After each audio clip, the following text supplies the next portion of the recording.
Hey kids, it's time for another Just Another Fanboy Classic episode. This week we got episode number 12, which was originally published on Wednesday, November the 15th, 2006. Now, one note before we get into it, I talk about a Just Another Fanboy 1-800 number in this episode that y'all could call and leave a voicemail to, but I really doubt that number is still in service. And frankly, even if it is, I really have no idea at this point how to access that voicemail box.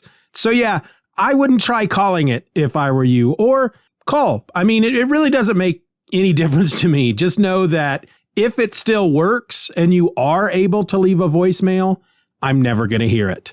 Enjoy the show.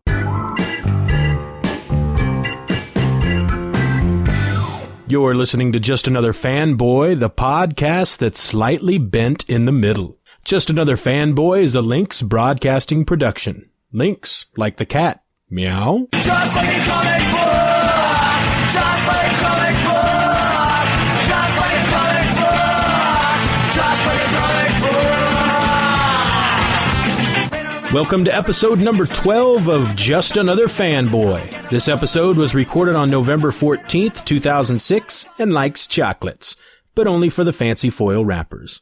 I'm your host, Steven, and I'm here once more with my band of merry men to talk comics and just generally waste your time. And holy crap, have we got a lot of stuff to talk about this week. First of all, did anybody catch the new trailer for Spider-Man 3 this week? Jumpin' jack crap on a biscuit, that movie looks sweet. I turned into such a geeked out fanboy when that trailer played on TV the other night. And the Sandman, wow. I mean, wow. I felt like such a little kid when I saw that. Okay, so I got a story to tell, but before I do, I should throw down a little backstory. For those of you who don't know, I'm a married man and father of 3. My 2 youngest are girls, ages 1 and 2.5, and my oldest, Simon, is 4. Simon has this thing where at some point in the night he likes to crawl into bed with the wife and I, and we've since gotten tired of trying to make him go back to bed. So for the time being, we just let him sleep in bed with us. I've recently discovered that this may have been a mistake because at precisely 11:26 p.m. on the night of Friday, November 10th, Simon, my only son, threw up all over my head as I slept. Of course, once the stuff hit my head, I was up like a shot to witness him vomit 3 or 4 more times in the few seconds it took me to fully wake and get my bearings.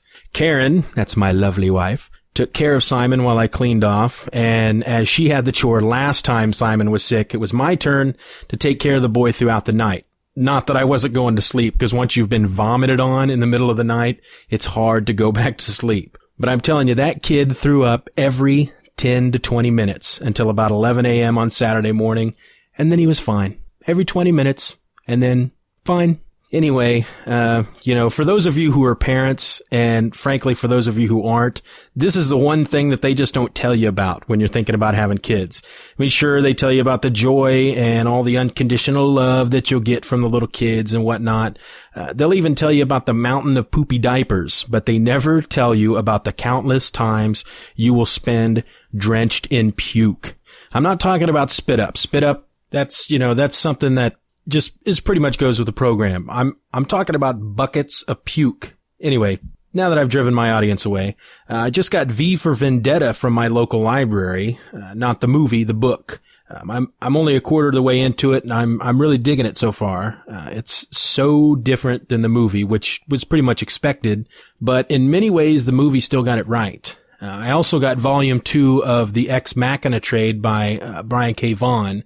And this frankly actually just kind of pisses me off. The way my local library is set up is that I can go online, log in using my library card, search through their catalog, decide what books I want, add them to my list, and when they come in, they mail them to me. The problem with Ex Machina is that they have volumes 1 and 2 listed under the same item. So you go in, you do Ex Machina, you find it, boom, there, volume 1 and 2. You say, hey, I want this. I'm going to request it. And for some reason, now twice I've done this, and both times they've only sent me volume 2. I don't want to read volume 2. I want to read volume 1 so then I can read volume 2. Anyway, what else is going on this week? I just got 5 more boxes of comics out of storage from my parents' house. I've been storing all my comics out at my parents' for the past decade, which is probably a mistake because they've been storing them up in their garage, basically, so they all smell musty and whatnot. But slowly I've been bringing them back over since we now have space in the attic to store them. And I got the last 5 boxes this weekend, threw them out on the old dinner table and looked through them. The first thing I like to do is just kind of look through them and see what I would like to read, what I haven't read in a while, because some of these comics are over 25 years old. So I like to see what I can read, but I also like to pull out books that my boy Simon might enjoy. And I found these 3 books that were published in, let me see, I got them right here in front of me. Published in 1981. They're Marvel Comics, published through the Marvel Comics Group. And, crap, I had this right in front of me. Ideals. I don't know. Anyway, there's a Captain America, there's a Spider-Man, there's a Hulk. There's supposed to be a 4th one, which is Fantastic Four. I don't have this one. But it says on the back, "Now amaze your friends. Stun them with your vast knowledge of little-known facts. All there is to know about your favorite comic book heroes will be revealed to you in these remarkable books." So basically, you know, you've got Captain America, Spider-Man, and the Hulk, and it just reprints a lot of old back issues. Well, not a lot, but their origin stories and some of their few key points throughout their life. And I pulled these out thinking, you know, hey, Simon could read these. I could care less if he rips these up. But then I started looking through them. They're awesome. So I'm going to read these first before I hand them over to him. Now, Marvel and DC have released their solicitations for February, and I gotta tell you, there's so much good crap coming out from both companies in February that I'm gonna have to drop some of my normal stuff to get some of the new stuff. I mean, normally I get anywhere from 20 to 25 books a month, but for February, with the inclusion of the new titles, I have a list of 33 books. I'd love to get all 33 books, but can my wallet afford it? Doubtful. So what's coming out in February that's got me all aflutter? Well, let's look at DC. The Brave and the Bold #1, written by Mark Waid, art by George Perez. You know, I don't think I've ever purchased a monthly book drawn by George Perez, except for maybe The Avengers back when Kurt Busiek was writing it. But I would like to get on a monthly or even bi-monthly book by George Perez. So I'm going to be the first in line for this book. Marvel has got Dark Tower, The Gunslinger Born #1 coming out in February. This is written by Peter David and Robin Firth with art by Jay Lee and Richard Eisenove. This is a limited series. There's only going to be 7 issues. And usually with the limited series, I don't like to, you know, purchase these because I sometimes prefer to wait for the trade when I know that it's only going to be a limited series. But being the huge Stephen King fan that I am, I'm all over this, brudda. Marvel also has Amazing Spider-Man #539 coming out in February. This is written by Michael J. Straczynski with art by Ron Garney. The only reason I'm even thinking of picking up this book is because it's the first issue of the Back in Black series, where Spider-Man is back in the black costume. And I was reading back in the day. I was reading during the Secret War when he got the black costume.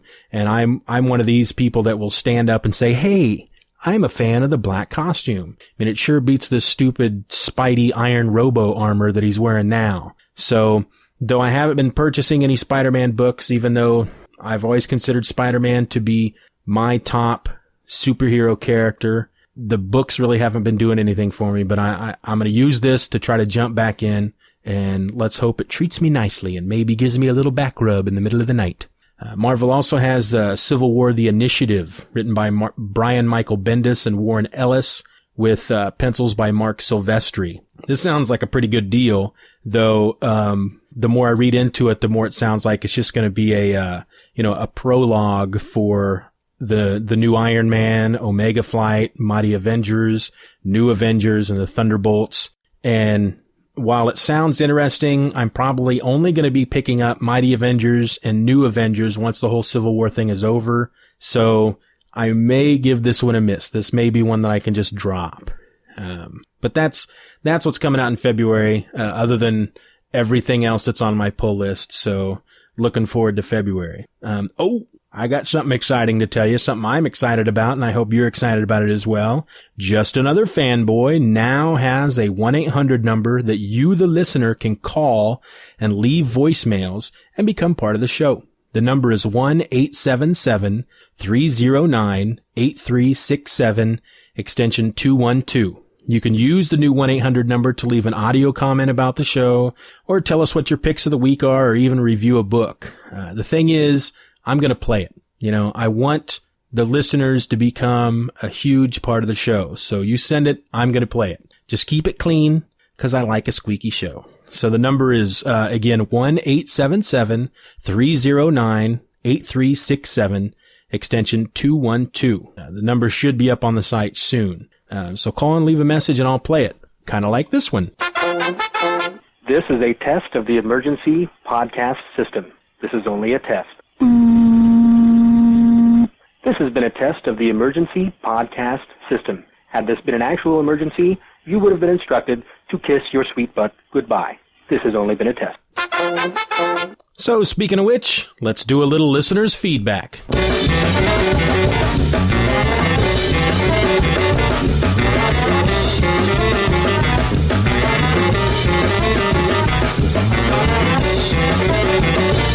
Justin from Missouri, regular listener and constant supporter of the show, writes me in regards to episode 11. Another fine episode, and I always think this, but I don't know that I have ever voiced it. I like your picks, but beyond that, I like that you get excited about them. And that is the part that feels more personal. I know that because of DCBS, you can't really say what you are getting and throw your 2 cents out immediately. My blog became proof of that. But it just adds something, I think. And Norman is quickly becoming a favorite segment of mine on the show. I don't know what it is. Bitching in moderation, I guess. Or maybe that the gripe just says what others are thinking. I think this is another week where you'll get no movie guesses from me. But I still had a blast. Always keep up the good work, and I will keep listening. All the best, Justin. Well, thanks again, Justin. I really do appreciate all you do, which is listen to each episode, and that's just plain awesome. One of these days I'm going to get a negative email, and I'll read it too. And now, news and information you could have easily gotten for yourself with just a little effort. This week's news and information you could have easily gotten for yourself with just a little effort is brought to you by Hogshead Coffee, the coffee with the great taste of pork. Once in a generation, a product hits the market with such mass appeal that shoppers from all corners of the globe flock to their local stores. Many innocents die, trampled to death by a mob of greedy consumers who have nothing more on their collective minds than procuring this latest innovation. Such products include Cabbage Patch Dolls, Tickle Me Elmo, and now, Hogshead Coffee. Hogshead Coffee brings to you a flavor that is both unique and robust. The good folks of Hogshead Coffee use only the richest of beans grown special in the wilds of Madagascar. These wonderful little beans are then fed to a blue ribbon prize-winning hog from Kansas named Daisy, where Hogshead scientists spend hours a day picking the beans from Daisy's fecal matter before bringing them to you. It's this process that gives Hogshead Coffee that great taste of pork that you, the selective coffee drinker of great taste, have grown to love and demand. Hogshead Coffee, the only coffee with the unbridled taste of swine, from the makers of sheep's bladder ice cream. This January, Marvel Studios and Lionsgate will release to DVD the latest title in the very successful Marvel Animated Features video series, The Invincible Iron Man, inspired by one of Marvel's most popular superhero franchises. The Invincible Iron Man is an origin story that follows billionaire inventor Tony Stark as he raises a long-buried city in China and awakens an unspeakable evil that only the armor-clad Iron Man can destroy in a battle of modern technology versus Eastern mythology. Named after the comic books that made Tony Stark's alter ego one of the most popular characters in the Marvel Universe, The Invincible Iron Man will be available on DVD on January 23, 2007, for the suggested retail price of $19.98. The DVD features a marvelous host of bonus features, including an alternate opening sequence, the Origin of Iron Man featurette, the Hall of Iron Man armor featurette, a look at the upcoming Marvel animated feature Doctor Strange, and more. The Flash from DC Comics is getting a change in February when Mark Guggenheim steps in as the new regular writer for the series. Fewer than 2 weeks after Top Cow Productions' smash hit Freshman 2 leaped off comic book shelves, Top Cow's original Freshman series is launching as a webcomic as well, having just started on November 10th, 2006. Freshman will publish one page a day, Monday through Friday, on drunkduck.com and publish additional issues at the end of the run. There are plans to also run additional books from Top Cow on drunkduck.com in the future. Freshman tells the tale of an incoming class of Freeze College freshmen who obtain wild and sometimes hilarious superpowers when an experimental machine explodes in the college's science building. Freshman was co-created by Seth Green and Hugh Sterbakov, penciled by Leonard Kirk, inked by Andro Pepoy, and colored by Tyson Wengler. Comics professional retail organization Comics Pro, the only trade group specifically dedicated to the progress of comic book specialty retailers, is announcing that DC Comics has become its first angel, with the publisher providing a $5,000 kickstart to the efforts of the organization. The goals of Comics Pro are for direct market specialty retailers to speak with a single strong voice on important industry issues, to provide educational and mentoring support to current and future retailers, and to offer opportunities to reduce some of the fixed costs that all comic specialty retailers incur. In its first full year of operation, Comics Pro has grown to more than 80 member retailers comprising nearly 120 storefront locations. Comics Pro offers members a menu of benefits, including preferential rates on credit card processing from Chase Payment Tech, savings on health insurance from Osserant Health, discounts on Comtrack and Moby comic inventory software, and discounts on business forms from LegalZoom.com. More member benefits are always being explored for Comics Pro retailers. More information can be found at comicspro.org. Something has moved in with Devil's Due Publishing Incorporated, and that something is terror. The ink is dry on a licensing agreement between Devil's Due and Universal Studios Consumer Products Group, sealing the deal to resurrect horror icon Chucky and bring the killer doll to comic books. The 1988 feature film Child's Play garnered an immense cult following, spawned many sequels, and now becomes a terrifying new comic book. Wounded by police, Lakeshore Strangler Charles LeRae stumbled into his toy store. Just before his death, the serial killer used voodoo to transfer his soul into a Play Pal's Good Guy doll. When the doll was brought home as a child's birthday gift, horror ensued and hasn't stopped since. Look for more information in the coming months, as well as the advent of a new series in early 2007. This winter, you'll wish it were only make-believe. Devil's Due, reminding everyone that pop culture is our culture. And on DVD this week, The Best of the Electric Company Volume 2, King Kong Deluxe Extended Edition 3-disc set, Northern Exposure Season 5 5-disc set, and Quantum Leap Season 5 3-disc set. And that was this week's news and information you could have easily gotten for yourself with just a little effort. And now my comic book picks of the week.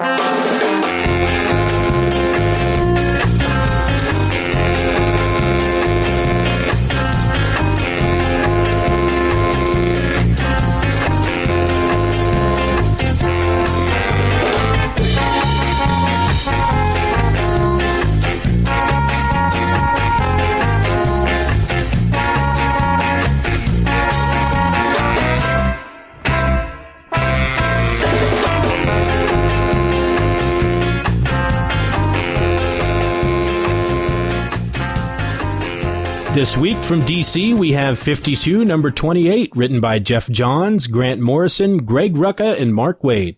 Breakdowns by Keith Giffen. Covers by J.G. Jones. The story of the year continues in 4 more chapters of America's only weekly superhero adventure. In this issue, maybe our time here is over. Red Tornado's gone walkabout. Plus the origin of Catman by Wade and Dale Inglesham. Checkmate number 8, written by Greg Rucka, art and cover by Jesus Saez. Checkmate clashes with a rival agency on American soil. And from Marvel this week, we have Astonishing X-Men number 18, written by Joss Whedon, art by John Cassaday, colored by Laura Martin, and lettered by Chris Eliopoulos. It's the jaw-dropping conclusion to Torn. How will Emma's betrayal affect the team? Will the Hellfire Club stand victorious? This issue also sets up the events leading into John and Joss's final arc of Astonishing X-Men. Don't miss it. Civil War number 5, written by Mark Miller, pencils by Steve McNiven, inks by Dexter Vines, colored by Maury Hollowell, lettered by Chris Eliopoulos. Featuring villains, villains, villains.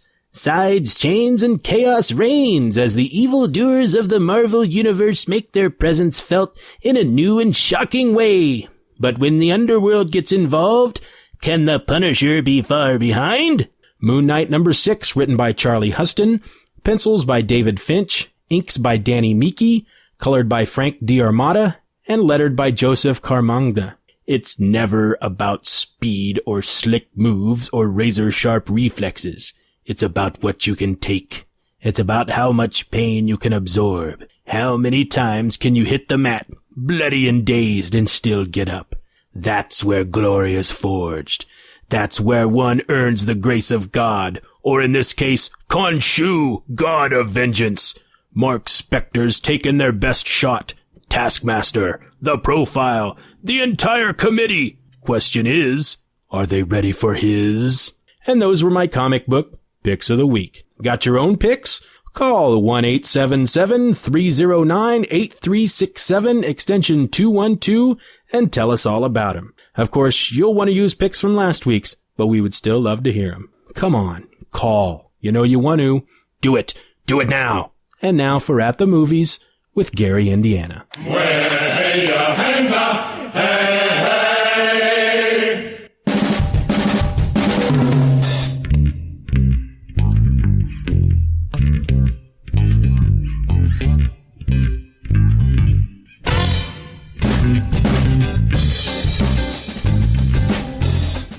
Welcome, y'all, to yet another segment of At the Movies with Gary, Indiana. I'm your host, Gary, and our winner from last week is Kevin Quash, who correctly answered that last week's line came from the movie Dazed and Confused. Congratulations, Kevin. Your prize will be out to you soon. Now, I wanted to have Norman's little sister Enid in the studio with me this week to help me out with this week's movie line, but as she's out ill, Norman himself will be here to play the part of the woman. And now this week's movie quote. The story goes like this. He proposed. I told him I had to think about it, and he insisted that I wear the ring anyway. Then my mother told the paper we were engaged. Oh, how like her. Then my mother called this morning to let me know that the announcement was in the paper. That's when I hopped a train to come back here, because I knew you'd be a wreck. Thanks for the vote of confidence. Was I right? Wreck is a harsh term. Disturbed is more like it. Mildly disturbed, even. Oh, I love a macho facade. It is such a turn-on. What smells like shoe polish? Do you think you know the movie? Email us here at justanotherfanboy@gmail.com and give us your guess. Remember to include the name you want us to use in the show at the bottom of your email.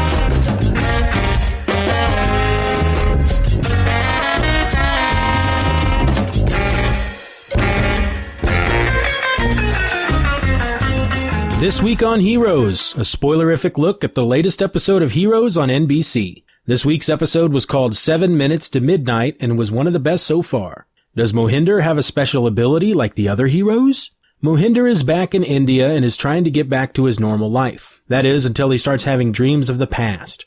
Dreams of his father and dreams that include a little boy. In one dream, Mohinder witnesses the murder of his father at the hands of, well, I think it was Siler. In the dream, the boy shows Mohinder a key that Mohinder has had in his possession but is not used. When he wakes, he uses it to unlock a desk drawer in his father's office where he finds a hidden file that contains a picture of the little boy from his dream. At least I assume it's a boy. There was a name on the file that I missed, and Mohinder learns that he has had an older sister who died when she was 5, whom his mom referred to as special. I don't know.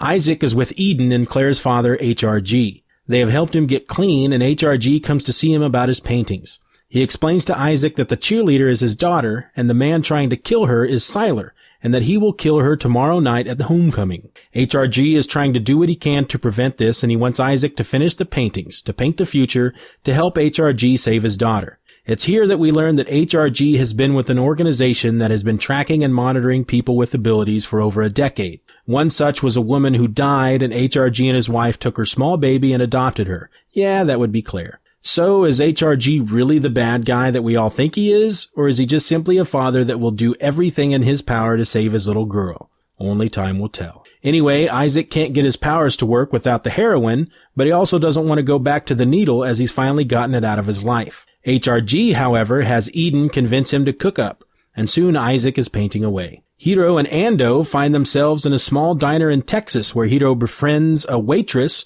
who either just has a photographic memory or some power that's pretty much like it. The waitress thinks that Hiro is sweet and cute and tells him so, and Hiro starts to develop a little crush. All the while, Siler is sitting at a table nearby, cloaked in shadows, sipping his coffee and watching Hiro and the waitress. The waitress then goes into the back room and Hiro visits the restroom. Siler kills the waitress and disappears. Hiro then tries to go back in time to the day before to prevent the waitress from coming into work and getting killed. He tells Ando to count to 5 and then he will return. Hiro vanishes, Ando counts to 5, and Hiro doesn't return. Matt, the mind-reading cop, is helping interrogate Ted, the radioactive dude. Matt and Ted both discover that they have had similar experiences.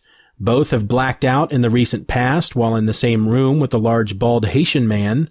Both have lost two or so days of their lives, and both have woken with 2 small cuts in their necks. Before Matt can get to the bottom of it all, Ted is taken away by the feds, only to escape later. No Peter, Nathan, Nikki, DL, or Micah in this episode. Okay, so let's see what questions we have thus far. What is HRG really playing at? Is he the big master villain or just an extremely overprotective father? What happened to Hiro Nakamura? Did he just teleport too far back in the past? Maybe. There was a picture on the wall of the diner when we first meet the waitress, and it shows the waitress at her birthday party. After Hiro goes back in time and we don't see him again, all of a sudden Hiro is now in this picture with the waitress. So maybe he just went too far back. Does Eden have an ability? Does she have the power of suggestion? Is that how she convinced Isaac to cook up? How will Peter get to Texas to save the cheerleader? How are Nikki, DL, and Micah involved? Hopefully we'll find out by the end of the season. Hopefully. And now for the podcast Spotlight. In this week's comic book Spotlight, we take a look at the Raging Bullets podcast at ragingbullets.com. Raging Bullets is a DC Comics fan podcast focusing on reviews of the DC Universe titles and all of the various imprints that DC publishes. It's a weekly show hosted by Sean and Jim, the sensei of the whatnot, and averages about 2 hours long. They also have special episodes focusing on DC and other media like film, live-action TV, animation, gaming, etc. And they have recently added a weekly segment called Speeding Bullets, where they do shorter, quick reviews of things that the fellas have read or watched during the week that are DC related. This is a spoiler podcast, but they do have timestamps and show notes on each episode so that you can skip segments for books you haven't read yet. I really dig this show, especially being a fairly new reader to DC, and I love the fact that they do spoiler-filled reviews. You know, I understand why other podcasts won't do spoilers, but being a low-rent fanboy, I can't afford all the books I want, so I depend on the spoilers to keep me caught up. I may have to use that as a future low-rent tip. Anyway, if you're even a moderate fan of DC, check out Raging Bullets at ragingbullets.com and tell them Steven sent you. Now, it's usually this point in the show where I do Steven's Song of the Week, but as the show is running just a little bit too long this week, I thought I'd go ahead and skip it. But it will be back next week with another song from an old band of mine called Larry. But now it's time once again for The View from Norman, Oklahoma, a weekly segment in which our resident bitter old fanboy pisses and moans about the state of the comic book industry, or just about anything that generally pisses him off. Ladies and gentlemen, Norman, Oklahoma.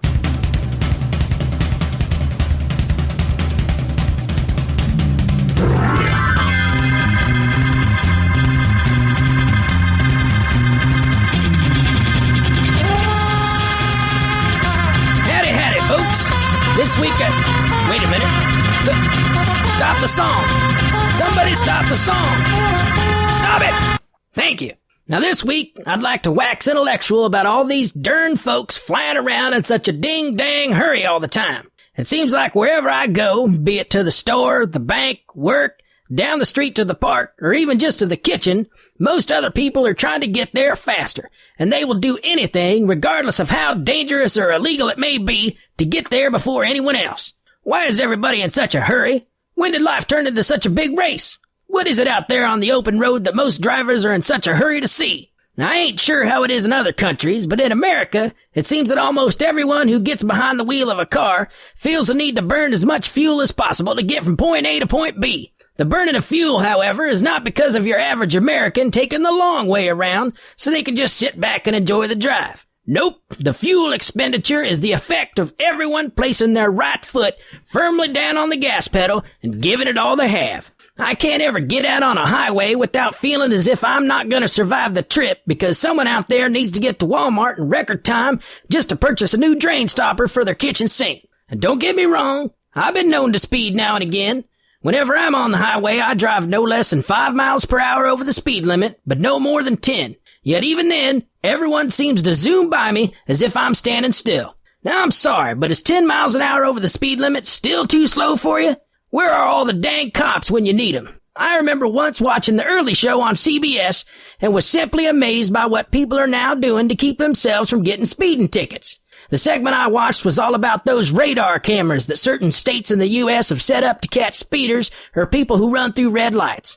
The camera has a built-in radar detector, and when it registers somebody speeding, it takes a picture of their license plate and sends them the speeding ticket in the mail. One fella that talked to said that because of this new system, his wife was racking up hundreds of dollars in speeding tickets each month. He didn't blame his wife, however. He blamed the camera for not making its presence known, even though it was installed in the front grille of a police cruiser that sat at an intersection. The segment showed cars passing the cruiser on this busy street, and you could actually hear the camera clicking away almost non-stop as it took picture after picture of speeding motorists. And presumably, the county or state took in hundreds of thousands of dollars each month. Now it seems that there is a spray out there that you can put on your license plate to make it so glossy that the license is illegible unless you have a camera pointed directly at the plate. The ad for this product actually says, "Fight back. Avoid costly traffic tickets." Let me ask y'all something. Instead of going out there and buying a spray to gloss up your license plate in hopes of fooling a camera, wouldn't it just be easier to not speed? I think the one thing that everyone in the world could do to make this little blue-green planet a better place to live on is to finally up and realize that they are not, definitely not, the center of the known universe. Are you hearing me? I'm talking to you. That's right, you. You are not the only one on the highway, potato head, so slow your dumb ass down. Speed limits are set for a reason. Why don't we all try to follow them once in a while? We as a society have this idea that we all have the right to have everything given to us quickly, with little to no waiting. No one wants to sit back and smell the roses anymore. People got tired of waiting to have a painting completed so they could hang a picture of their loved one over the fire, so the camera was invented. Then they got sick of waiting for pictures to develop, so the 1-hour photo place was created. 1 hour, however, still wasn't quick enough, so the digital camera with home printing station was made. Just 20 years ago, you took the picture, then forgot about it, hoping that whatever it was you took will come out looking all right when you get the photo back from the lab in a week. Nowadays, most people can't even wait the 5 minutes it takes to print the picture out from their printer, opting instead to hand the camera around to everyone so that they can see the digitally stored image of the picture that they just seconds before were posing for. It's sad. And frankly, I'm just as guilty of it as everyone. Just the other day, I went into the break room at work to heat up my lunch in the microwave, and standing next to me in another microwave was a buddy of mine who actually took a second to complain that he had to wait 5 minutes for his pasta to heat up. 5 minutes! It used to take our ancestors hours to create a meal, and he's bitching about 5 minutes? Slow down, people. There's a great big world out there, and if you're going too fast, you just might miss it. Amen to that. That was The View from Norman, Oklahoma. And this brings another rump-scratching episode to a close. Please take a moment to show me how much you love and care for this show. You can now do that in 5 ways. You could send me an email at justanotherfanboy@gmail.com. You could sign up and post at the message board at pythonland.com/fanboy. You could go to Podcast Alley at podcastalley.com, search for Just Another Fanboy, and vote for the show. You can find the show on iTunes and write a review. And now you can call in at 1-877-309-8367, extension 212, and leave an audio comment or review or song or whatever. I'll play it. And heck, if you do all 5, then may choirs of angels sing you to your rest. The theme song for this show is Comic Book by the Super Spies. Find it and information about the band at garageband.com. The rest of the music from this week's episode comes from the Pod Show Podsafe Music Network at music.podshow.com. And hey, while you're out there on the internet, take a moment to check out all the other great programs from Link Broadcasting. Just follow the Links Broadcasting link found at the top of the justanotherfanboy.com website, or go directly to their site at linksbroadcasting.com. That's LYNXbroadcasting.com. So until next week, I'm Steven, and I'm just another fanboy.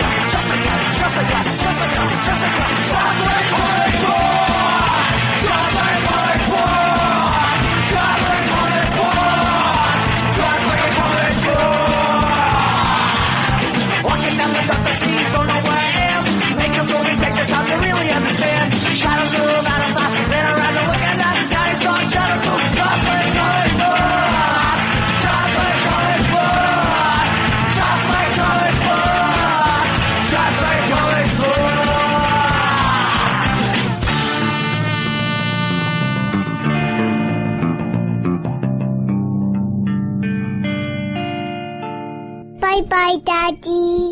Bye-bye, Daddy. Good job.